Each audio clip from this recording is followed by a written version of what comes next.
같은 수유를 하더라도 3개월 수유한 사람보다는 6개월 수유한 사람이 유방암에 걸릴 확률이 낮아지는 거죠. 억울해하기도 해요. 내가 애를 셋이나 낳고 수유를 2년이나 했는데 유방암이라니.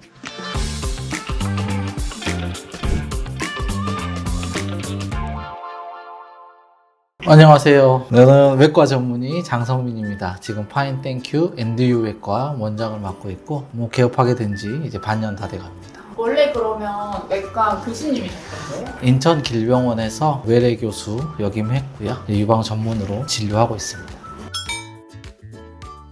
일단은 유방암 환자가 정말 많아지고 있고 늘어나고 있어서 괜찮겠다. 그리고 갑상선도 마찬가지로 유방갑상선 마찬가지로 환자가 계속 늘어나는 추세여서 앞으로 평생 환자가 없진 않겠다 이런 생각으로 실제로 유방암 굉장히 많아지고 있어요.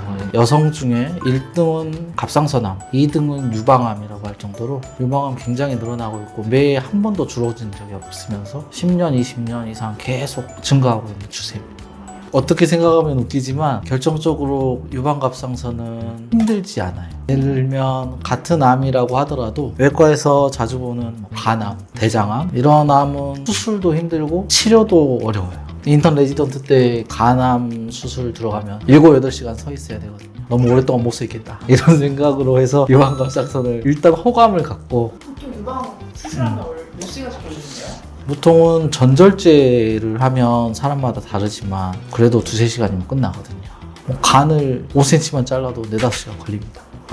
다리가 아파서 못 서 있으니까 유방암으로 유방 진료도 괜찮겠다 생각을 했는데 가능성이 있겠다 생각해서 전공을 하게 됐습니다.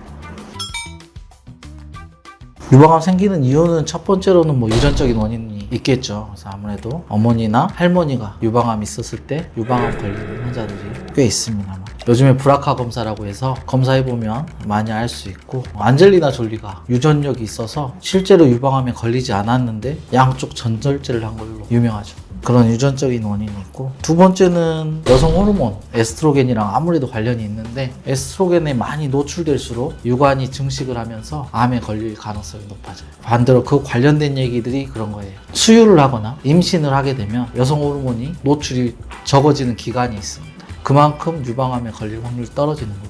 반대로 우리 폐경했을 때 여성 호르몬을 먹어서 몸에 들어오는 거기 때문에 그만큼 여성 호르몬에 노출이 되고 유방암에 걸릴 확률이 높아지는 거죠. 노출되는 기간이 길수록 암에 걸릴 확률이 낮아지는 거죠.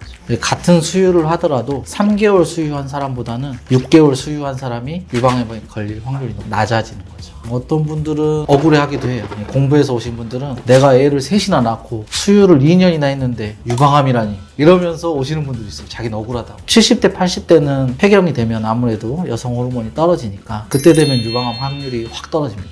젊은 사람들만 많이 걸리네요. 50대가 제일 많고 30, 40대도 꾸준히 늘어나고 있는 추세예요. 또 체중, 비만 또 관련이 있어요. 이제 나이가 들고 폐경이 되면 오히려 살이 확 찌시는 분들이 있어요. 체중이 늘어나면 지방세포가 많아지고 지방세포에서 또 여성 호르몬을 만들어요. 그래서 비만 자체가 유방암의 원인이 될 수 있습니다. 살 빼야 돼요. 그럼 요즘 늘어난 이유는 뭐예요? 여러 가지 원인이 있을 수도 있는데 결혼이 일단 줄었다. 출산하는 기간이 줄고 애를 낳는 인구도 확실히 줄었기 때문에 그런 부분 영향이 있을 거다 이렇게 생각을 하고 예전에는 6, 7, 8 이렇게 놓으면 호르몬에 노출 안 되는 시기가 그만큼 많아졌으니까 암에 걸릴 확률이 낮았겠죠. 그 호르몬은 몸에 좋은 거 아니었어요? 호르몬 적당히 있으면 좋습니다. 항상 호르몬도 그렇고 비타민도 그렇고 많으면 문제가 되고 적어도 문제가 됩니다. 또 다른 원인이 있을까요? 다른 원인은 물론 흡연도 영향이 있습니다. 흡연하신 분들은 확실히 유방암 확률이 높아지고 유방에 대한 염증 이런 부분도 흡연하시는 분들은 확률이 높아지고 치료도 잘 안 돼요. 굉장히 신기해요. 팔다리 다른 염증보다 유방에 관련된 염증, 유선염이나 유방에 이제 농양 같은 거 생기게 되면 흡연과 직접적으로 연결이 돼서 낫지 않습니다. 갈 때 가더라도 담배 한 대 정도는 괜찮잖아.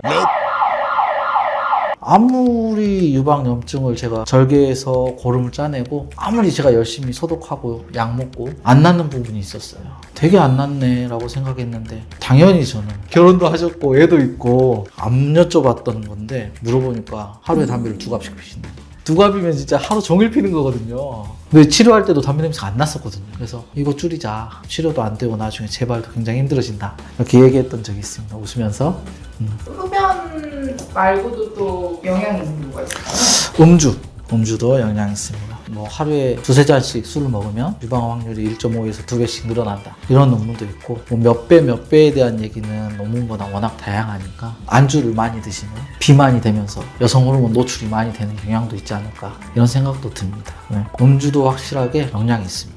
그럼 실제로 체감하시기에 암 환자분들이 비만율이 높은가요? 체감으로는 나이 드신 분들은 확실히 있어요. 60대, 70대 나이 드신 분들의 폐경하고 체중이 늘어났다, 비만이 그때 생겼다 하시는 분들은 확실히 영향이 있습니다. 젊었을 때는 난소나 이런 쪽에서 여성 호르몬 만들기 때문에 지방세포랑 영향이 조금 적은데 나이 들수록 난소 기능은 떨어지고 지방에서 여성 호르몬 많이 만드니까 우리 엄마가 폐경하고 살이 쪘다 그러면 꼭 유방 엑스레이 초음파 찍어보는 게 좋아요.